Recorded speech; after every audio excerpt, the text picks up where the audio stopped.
Thank you. It's good to be here with you today and to share some thoughts on this subject with you. In this presentation, we aim to present a new approach to discussing occupant comfort. And just a sec. Yeah, aims to present a new approach to discussing occupant comfort in buildings of residential occupancy.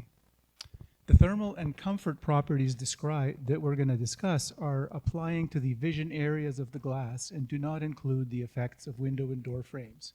So I'll be talking about center of glass values. And separating glass values from overall product values allows us to focus on the glass, the window component that has the greatest impact on human comfort. So just a couple of things it's helpful to keep in mind is how we experience heat and cold. Radiation, radiant heat transfer, is what we feel when there's an object that's warmer than our hand. And to read here from the slide here, all objects emit invisible thermal radiation, with warmer objects emitting more than colder ones. Hold your hand in front of an open oven window and you will feel the radiant energy emitted by the warm surface. Your hand also radiates heat to the oven window, but since the oven window is warmer than your hand, the net balance of radiant flow is toward your hand and it is warmed. And that's from the Windows 7 user manual. Conversely, imagine your hand touching a single glazed window in winter. Its surface is much colder. The cold glass and your warm hand each emit radiant energy. But since your hand is warmer, it emits more toward the window than it gains, and you feel a cooling effect. Thus, a cold glazing surface in a room chills everything else around it. Cold discomfort is something we can experience under NFRC winter conditions, where the outdoor temperature would be -18, the design radiant indoor temperature would be 21 degrees, and if you were facing a floor-to-ceiling patio door or large window, let's say that would be a double-glazed window with a single low-E coating, your interior glass surface temperature would be around 12 degrees Celsius, according to the Windows software program. And what we do know is that when there's a temperature difference greater than 4.5 degrees Celsius between wall surfaces in a room and, let's say, a window, or even between wall surfaces of different temperature, we can feel that cold due to the effect we just talked about. More radiant energy is going out to us than is coming back, and we experience that as a cold surface that we want to get away from. When the temperature difference between indoor surfaces is less than 4.5 degrees Celsius, most people feel comfortable anywhere in the room, even near the windows. If we now upgrade that window to the kinds of windows that are used in passive house, triple glazed window with 2 internal low-E coatings, the interior room surface temperature of that glass would be about 17 degrees Celsius under NFRC winter conditions, just a couple of degrees colder than the radiant surfaces in the room, the radiant temperature of the room, and we don't experience discomfort by the window in the same way as we would have with that double glazed option. And so this is one way in which the glass surface temperature is part of our winter occupant comfort. Obviously, with a small window in a large room, that won't be a problem, but with a large window in a small room, you might really experience that. Now, we're able to produce these, you might call them passive house level windows. In fact, we do it every day here in Canada. To illustrate that point here, I have a LinkedIn brag from John Straub. He's an associate professor from Waterloo and a principal at RDH, bragging about his good Canadian windows.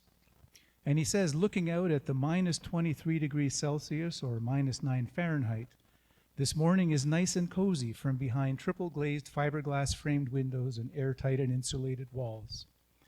At this time of year, we hear a lot about drafts from windows, comfort complaints, and condensation, while I live in a house which is as comfortable and likely more comfortable than being in a Miami hotel. Just the view is different. And here he's taken a thermal image of that window, and his glass temperature is at 22.3 Celsius. And he says these frame corners are down to 18 degrees Celsius. Brrr. Basically, that's pretty warm for a window frame in winter. So we can do this, and we do this, and we have the glass products that allow us to be comfortable in winter and in summer, more comfortable than we used to be before the magic of low-E coatings. So, energy ratings versus comfort ratings. So our industry is using Lawrence Berkeley Labs window software to report 4 energy performance characteristics of insulating glass assemblies and windows and glass doors that are used in Canada. And we report these products on our product labels: U factor, solar heat gain coefficient, energy rating, visible transmittance.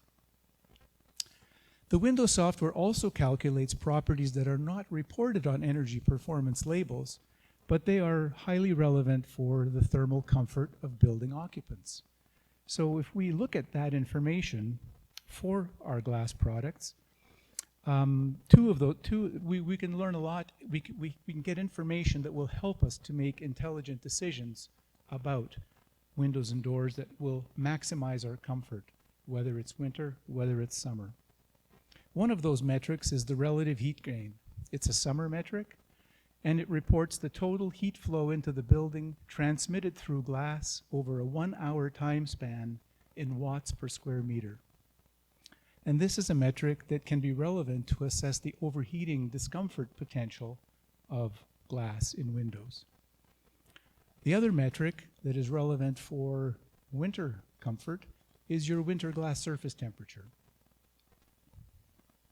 So relative heat gain, is this something new? It's new to us because nobody's been telling us about it. But in other ways, it's an old metric. But it is computed automatically when glass assemblies are evaluated using the window program. It's never been reported on glass or window product labels, but glass manufacturers such as Cardinal Glass Industries and many commercial glass suppliers do report relative heat gain numbers for their glass products. Unlike the solar heat gain coefficient, which is a fraction, the relative heat gain reports the worst case solar heat gain per hour through a west-facing window.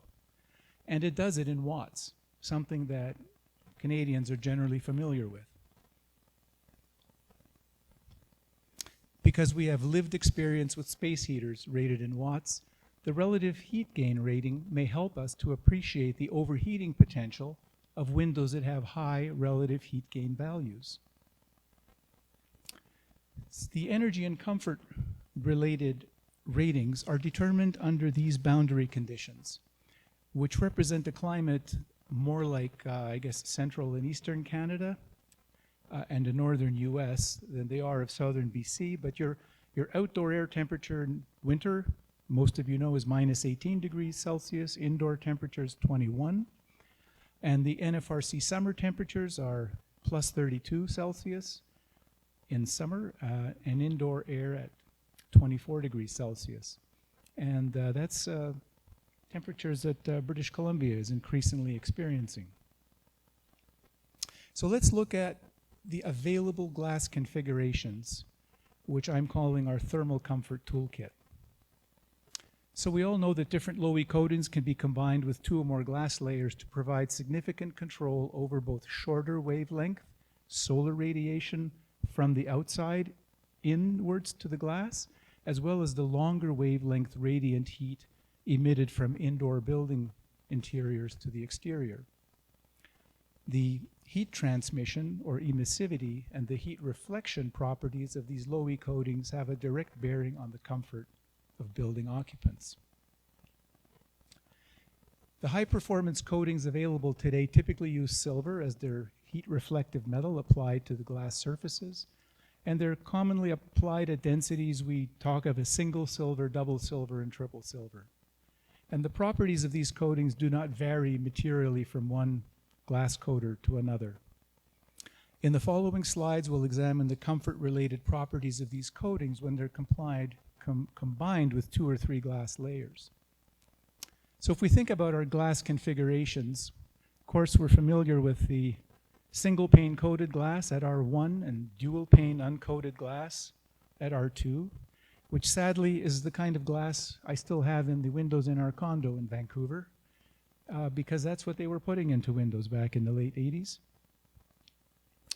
But adding a low-E coating to surface 3 or surface 2 and an argon fill takes that dual pane clear glass unit from R2 to R4. If we add a room side coating on the surface, on R4, we now have 2 panes and 2 coatings. That takes us up to R5. If we add another pane of glass and subtract 1 low-E coating, whether that coating is on the 2 or the number 5 surface, we have R6 window. If we add a second low-E coating, so now they're on 2 and 5, we've got an R8. And then if we add 1 more room side coating, that brings us up to R9. And so I consider these the 5, the 5 glass options that we would be considering in an Energy Star window or any energy efficient window. It's the combinations that take us from R4 through to R9. So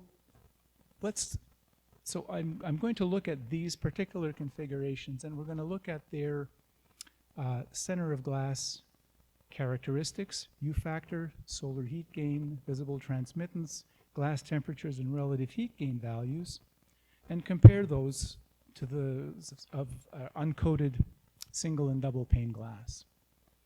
So at R4, we've got the a 2-pane 1 coating configuration. R5 is a 2-pane 2 coating configurations with single, double, triple silver. R6, that configuration is more commonly used just with a high solar coating to get maximum solar heat gain coefficient.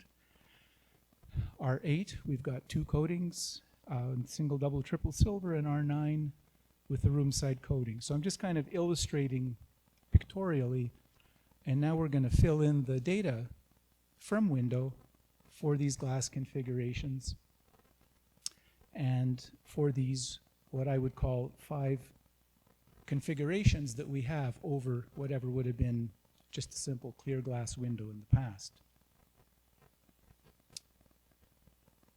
So we'll notice that our single pane and double pane clear glass has really terrible U factors, 5.9 and 2.7, but that's our benchmark for improvements. So let's take a look at the room-facing glass coatings in this table. Actually, let's just back up a little bit. So here what I've done is I've simplified data from window to make it easier for us to appreciate the differences between these categories of products. If we look at the room-facing coatings, one of the things we notice is that they typically have colder indoor glass surface temperatures than the others. Typically 5 degrees colder in the double pane configuration and about 4 degrees colder in the triple pane configuration. So earlier this morning, somebody commented on the fact that when you have a room side coating, in some climates that actually becomes a condensation problem, an indoor condensation problem. Not as bad as we had with clear glass, right? With clear glass, that indoor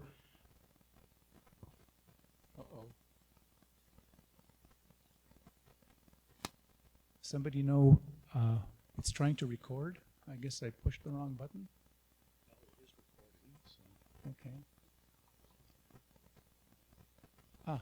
Thank you. All right, good. Is this where I want it to be? Yeah. So yes, we have colder glass surface temperatures from the room side coatings. Why is that? It's because the radiant heat energy in the room hits the low-E coating on the room-facing surface, and that coating now, that heat is not warming up the glass. It's being reflected back to the interior, and that's what gives that glass a colder glass surface temperature. So these room-side coatings reflect indoor back in the room, leaving the glass temperature colder than glass which has internal coatings only. However, The room occupants do not sense the radiant discomfort near the glass because the room side coating is reflecting their own body heat back to them.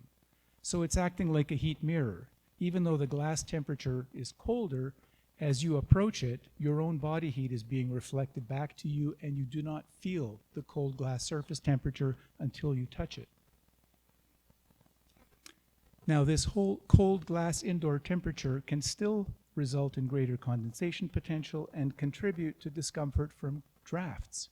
Because if that window is large, it's a large patio door or something like that, you might now have more of a cold draft by that window than you would have if the glass surface temperature was warmer.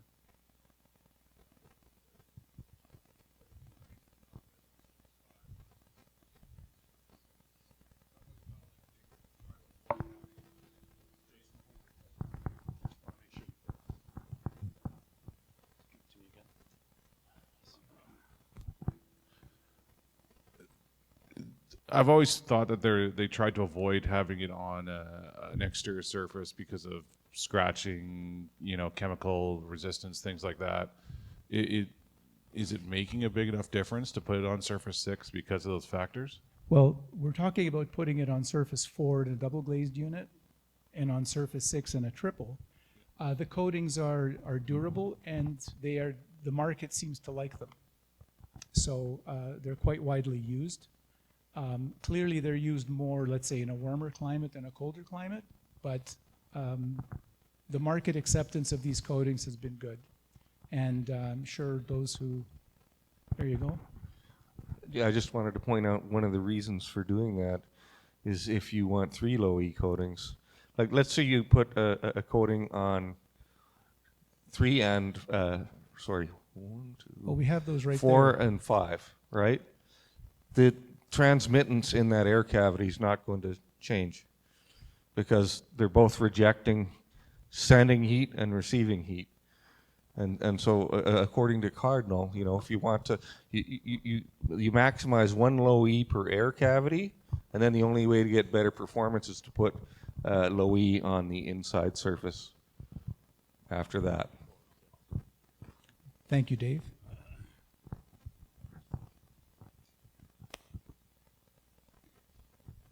So let's look at now the high solar gain configurations. Single silver and other high solar gain coatings, like pyrolytic coatings, have high solar heat gain and relative heat gain values and can lead to significant overheating discomfort when exposed to direct sunlight. If we look at that far right-hand column, we see that this clicker is very confusing because down is forward. So we've highlighted here, these are the relative heat gain numbers for the single silver coatings, whether it's in a double or a triple or even multiple low E coatings in that unit. That first coating is emitting more solar heat gain than the double or triple silver coatings.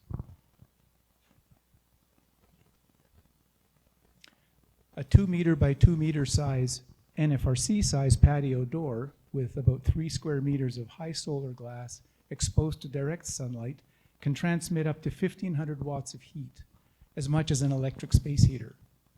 So depending on the size of the room, depending on the occupancy of the room, that's a sense of the overheating, worst case overheating potential that you could get through that kind of a product. This is useful information if you're making a decision about a particular window, a particular door in a particular building. This is data that is determined under standardized conditions that can inform decision making related to our comfort.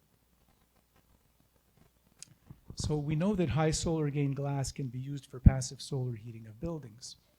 And passive house buildings are intentionally designed to capture that solar energy when it can be utilized to heat the building without causing occupant discomfort.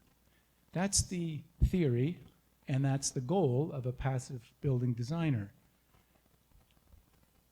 Passive designs use building orientation as well as fixed and operable external shading components to shade the windows when solar heat gain is not required. From a comfort viewpoint, there is significant risk of overheating discomfort When you use high solar gain glass in other buildings, especially buildings with larger to window to wall ratios, windows facing primarily west and south. And you also need to consider the room size. A large window in a small room is going to be a much bigger problem than a small window in a large room, or even a large window in a much, much larger room. So there are many other factors to consider, but understanding the properties of the glass is critically important to making intelligent decisions about comfort. Let's look at the low solar gain configurations.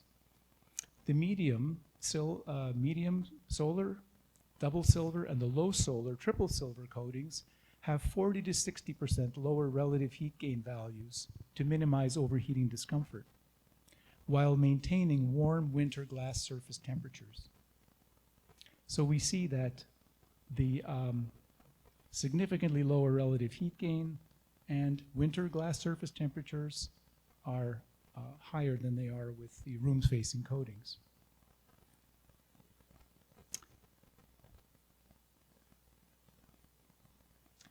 So this chart of the available configurations and the U factors, solar heat gain coefficients, relative heat gain, and temperatures kind of provide a basic template that we can use to educate the public, window salespersons, about what is different about the different glass options that we have available to them.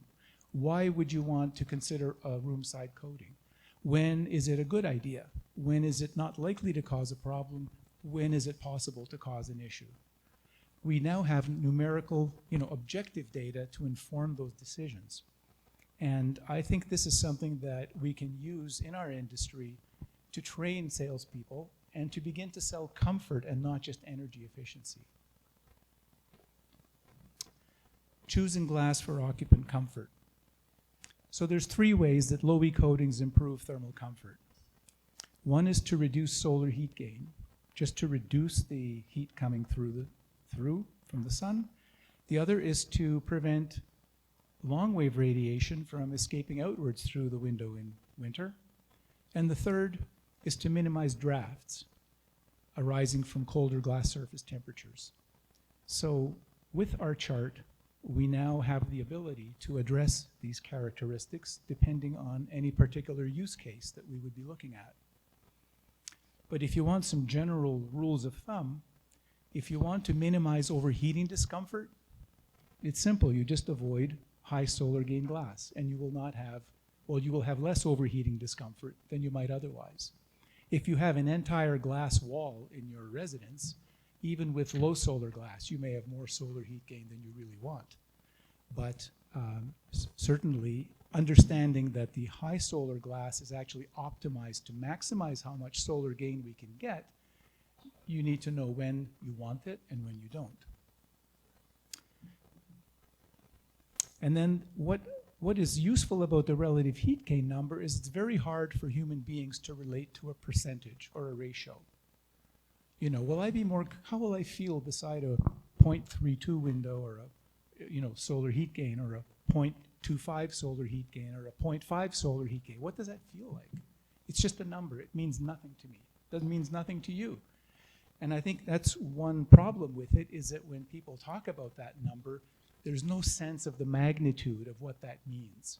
We don't really feel U value, but we know that the numbers tell us low U values mean less heat loss. We don't feel it. When it comes to solar heat gain, we feel solar heat gain, but the solar heat gain coefficient doesn't relate to our feelings of it. The relative heat gain number does, because we all understand what 1500 watts is, and as Canadians. And so that is, I think, a really helpful way to make the sense of what overheating would feel like and how you would manage it to the public. So to minimize overheating discomfort, we want glass with the lowest relative heat gain and the lowest solar heat gain coefficient. That's the double and triple silver options. To minimize cold discomfort, choose glass with a warmer winter glass surface temperature. Warmer glass will lead to less radiant asymmetry and greater occupant comfort, and it will also minimize the intensity of drafts at the indoor face of windows. So these would be your these would be the options that would minimize cold discomfort. They'll be your, actually all of these, basically by avoiding room side coatings, all of these options, the rest of these will give you warmer glass surface temperatures in winter. And if you want all season comfort, if you just want, look, I just want something I don't want to think about, I don't want to worry which room I'm going to be hot in or cold in, just what is going to be thing that prevents me from being too hot and too cold, choose the double or triple silver products. And you will have the best of all worlds. The lowest relative heat gain and the warmest winter glass surface temperature. Avoid the room side coatings as well. What can we do with this information? Well, we can use it to help window salespersons sell comfort in addition to energy efficiency. We can also help them to make informed decisions about the glass in windows based on their lived experience in their own homes or in homes that they've lived in the past. You can say, have you ever lived in a place or in your home today, or is there any room that you feel cold in winter or too hot at other times of the year? Yes or no? If they don't, they probably don't have a problem. They probably won't have a problem with a high solar gain window, and they, you know, that may not be an issue. But they might have a problem in their existing home or a home they've lived in the past, and that gives you an opportunity to talk about the difference between higher relative heat gain, lower relative heat gain, and why one glass might be more appropriate than another. It can also help consumers understand why some energy products cost more than others, and to understand the differences between high and low solar Energy Star products. If you're going to have a one energy product double pane costing less than a triple pane product, the consumer wonders, why should I pay more for that one than this one? How do you explain that to them? Why does it cost more? Well, it costs more because it's got an extra pane of glass. To qualify as an energy product on the basis of minimizing heat loss, you need a triple pane window. If you want an energy product that doesn't, that loses more heat, but also captures more heat from the sun, you can buy a less expensive energy product. But you're going to be capturing solar heat, so you might have a potential to overheat in your home. So think about that. Because it might be worth spending more bucks for the triple pane product to have more comfort if you're in a home where you're already experiencing comfort or discomfort issues related to overheating.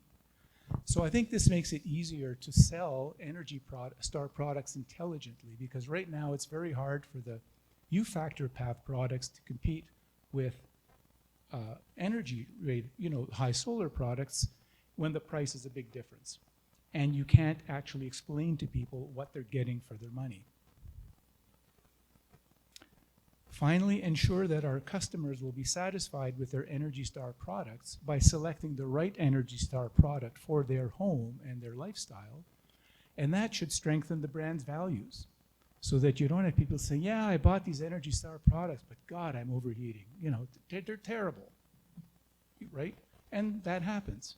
So I think it's better for the brand and better for all of us to understand we can sell these products in a more sophisticated way, perhaps, than we've been doing until now. And just some concluding thoughts about our present and future climate. We all know now that our climate is changing. The climate from 1971 to 2000 on the left, and the projected climate from 2040 to 2070. You know, we're already halfway there, and we feel it. It's not 1989 anymore. The energy rating was proposed in a 1989 paper by Intermodal, and it's been a code compliance path since the 2010 National Code. Since that time, Canada's climate has warmed considerably, with significant warming projected in the next 2 decades and beyond. We have to rethink our assumptions about the merits of passive solar heating strategies and begin to consider the risks of relying on both controlled solar heat gain, as in passive buildings, as well as uncontrolled solar heat gain in windows that achieve high ER values on the basis of high solar heat gain. Today, we are building and renovating buildings that will still be occupied 30, 50, 80 years from now with window glass that will last 50 years or more.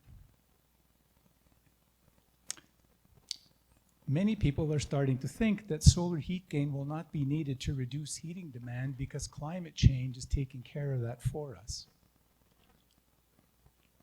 Solar heat will increasingly affect our comfort and well-being, but in a negative way, as the buildings we have built and are continuing to build today cannot be easily adapted. It's not easy to introduce cooling if you've built a passive house that's already overheating.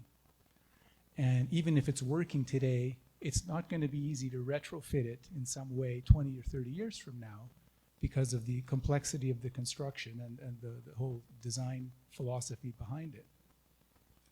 We see that a significant number of recently built net zero and passive house buildings are already overheating. We see it certainly in British Columbia. I'm sure it's showing up in other parts of the country too. And these are our top engineers using their best software, their skills, doing all the right things, but the code is requiring them to use climate files that are not according to what the climate is today, let alone that this climate will be in the future. So that's one cause that's been identified for the fact that some of these buildings are already on day one causing overheating problems for the occupants in the building, and the engineers are scrambling to find a solution for that. British Columbia University has a huge land allotment, and they do a significant amount of property development there, and they have a significant building portfolio. They commissioned RDH in 2020 to provide them with building design strategies for a future climate. And taken from that study, in the next 50 years, the Metro Vancouver region is predicted to experience warmer temperatures, increased summer droughts, and more intense winter precipitation. Warming temperatures will likely lead to a decrease in heating demand by almost 1/3. Think about that. A 1/3 reduction in heating demand based on climate change alone, and an increase in cooling demand by nearly 5 times over current demand by the 2050s. These changes will have a significant impact on building design and retrofits in the future, no kidding.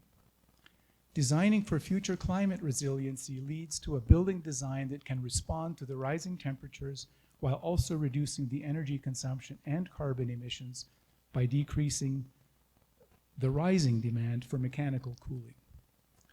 So basically, that's what the smart people in the room are talking about and thinking about today. And I think this is what we should be considering as well. My hope in, and I'm done, Terry, yeah. My hope in presenting this information to you, and I've summarized it in a paper that I've asked to be distributed to the Technical Services Committee tomorrow, is to get some feedback on this approach from our industry, but I'm also offering it as something that might help our industry to understand these differences and to be more effective at selling and helping people to get the right products for the right home. And there are many use cases where I think high solar gain windows would be useful. By talking about the negative things, it's not to say they're always wrong or always bad. If your windows face north, if they're shaded from direct sunlight, if they're not going to receive that maximum solar radiation, then use the high solar gain window. You'll have higher visible light transmittance. You'll have maybe more clarity, in the view from your product, and it may be less expensive. So, there's a right place for every product if we understand its pros and cons. And that's really the spirit in which this information is presented. Thank you.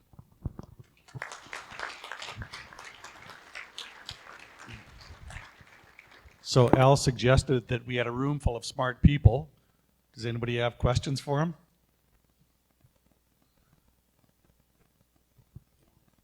Oh, Terry, that could be taken, the silence could be taken as the wrong way. All right. Anton. I jest, of course.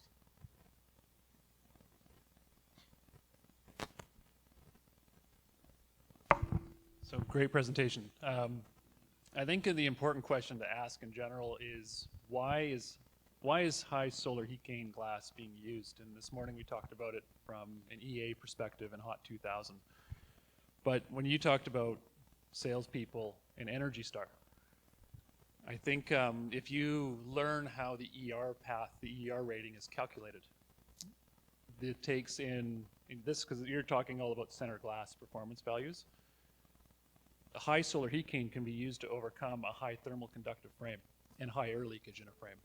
And so if you look at how the calculation's done for that ER number to boost that number up, if you have a not so great frame, if you are trying to put more steel reinforcing in your frame and you have a fairly air leaky frame, you'll find if you model that with high heat gain, you can get an Energy Star product. And so I think sometimes when you're sitting across the kitchen table from a homeowner and you're trying to convince them that my non-Energy Star product will provide more comfort than someone else's Energy Star product, it's very misleading. And it's very hard to have that conversation at the kitchen table with an uneducated homeowner who's going, no, the Energy Star product should be better than the non-Energy Star product, but the high heat gain is kind of being used as a crutch in a way to overcome the frame components that cause the weakness overall in the system. So I'm wondering if there's a way you can elaborate a little bit on this study that brings in that Energy Star ER path kind of focus, so there's more awareness to people of how I've done some simulations myself personally with high U value and high solar heat gain and high air leakage, and you get some really weird outcomes when you start calculating some fictitious windows that could potentially be out there. Well, I can't comment on fictitious windows. I think to suggest that, you know, the energy rating helps crappier windows look better would not be fair. You know, I think there are companies that are building very high quality windows, you know, with those characteristics. You are right that the benefits of the solar heat gain can mask the fact that the product has higher air leakage, or basically that the product is less effective at keeping in. It's just that it brings it in at a rate that makes it desirable, right? But I think this is where focusing on the numbers helps. Yeah, you're talking over the homeowner, over the kitchen table. If all you have is your opinion, it's not worth very much. But if you can actually point to data about the glass properties in that product, you have something to talk about, right? You can talk about, you know, glass surface temperature. You can talk about relative heat gain, you know, and I think that will be more compelling to them, that you know, that there's a difference. Because I think the thing that the homeowner then would need to appreciate, and maybe what you're getting at, is maybe, is there a way we can characterize that a product that achieves its Energy Star status primarily on the basis of solar heat gain could have a frame that is more conductive, could be a product that overall loses more heat than a triple pane Energy Star window, but it may, or a triple pane non-Energy Star window, but is the benefit of the passive solar gain worth it for the customer, that they also may have colder glass surface temperature, or they also may have overheating discomfort.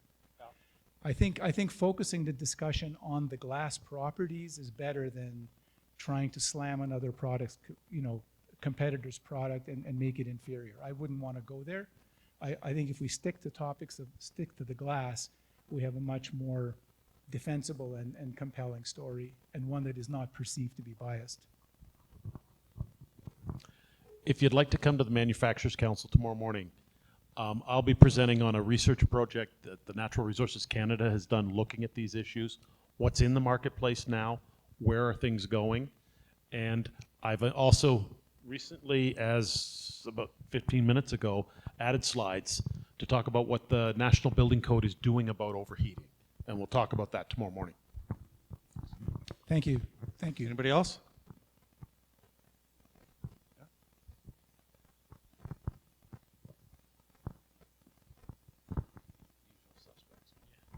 Al, I'll put it, experienced enough to have seen the years of litigation following the leaky condo. And I'm just wondering, with some of the built-in problems with high solar heat gain, do you think it's also going to lead to some litigation? And is there some way in which our industry can kind of prep customers or prep builders, architects, saying, hey, like this is a problem that may lead to issues that currently no one is taking any liability for? I don't know. I wouldn't want to try and predict the future. I do think that I guess at some point we may get to the point where it becomes a big enough problem that people will point fingers, but I'm not sure we're there yet. I do think that we have some structural problems fundamentally, like strategically, in the training of energy advisors and the role they play in recommending glass. I know the presenter earlier today was kind of minimizing that, but basically they're not well trained. They don't understand the implications of the recommendations they're making, and that's not their fault. It's NRCan's fault for not having trained them well enough. And even some of them aren't even using OT 2000 properly and taking shortcuts and things, right? So, but yes, I wouldn't want to comment on lawsuits, but I could see where if somebody who paid a lot of money for a building that should have been performing and doesn't, could be in trouble. Like if you have a rich client, that's baking in their, $1 million, $2 million, $3 million home, yeah, they may want to sue somebody. I don't think BC Housing will be going around suing engineers over that, but knowing that they've done their best with what they had, so. I would suggest if you're a window supplier and you're being asked to provide a product that is what you feel is inappropriate, I would hang on to all of that documentation. It may save you later. Anybody else?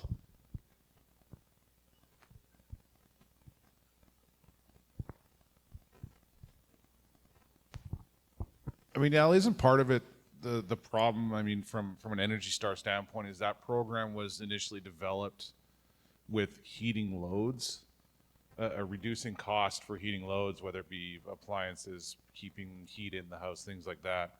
And I mean, I've lived in this province all my life. When I grew up, nobody had air conditioning. It wasn't even a thing. Everybody does now, or is thinking about putting it in or whatnot. So now we've got a program that's been designed to keep houses warm, but we're seeing the shift now is we're trying to keep houses cooler. So isn't there a fundamental disconnect with that program right now? Well, I personally think there is, based on what we're seeing in people who are designing these passive and net zero buildings today and having them overheat from day one. It should be telling us we have a problem.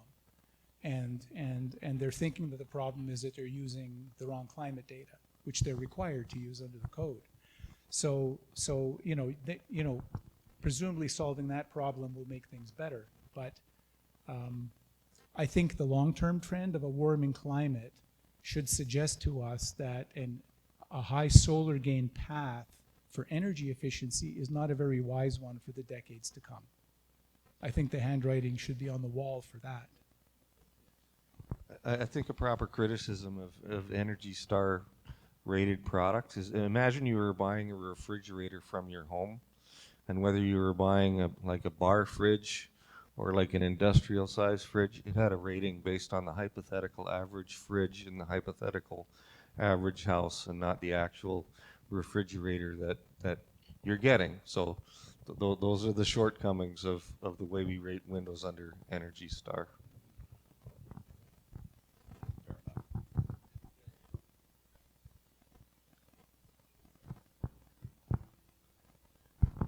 The real problem with Energy Star is that refrigerator sees the same environmental conditions no matter where you put it, unless you're putting it in an outdoor environment. Okay, that's the real problem in finding some kind of rating for all the different environmental conditions. Craig spoke of down to Zone 1 in the U.S. and Zone 8 would go to Alaska in the U.S., Northern Canada, trying to find ways to rate products with one simple number across all those climate zones is a monumental challenge. And you could come see the presentation and you'll see how the code's going to try and deal with it tomorrow. And it'll be limits on solar heat gain is the teaser. And that fridge won't get those numbers if you have 3 little kids either, because the door's open all the time. Anybody else? All right, thanks, Al. Always interesting, that one. Thank you.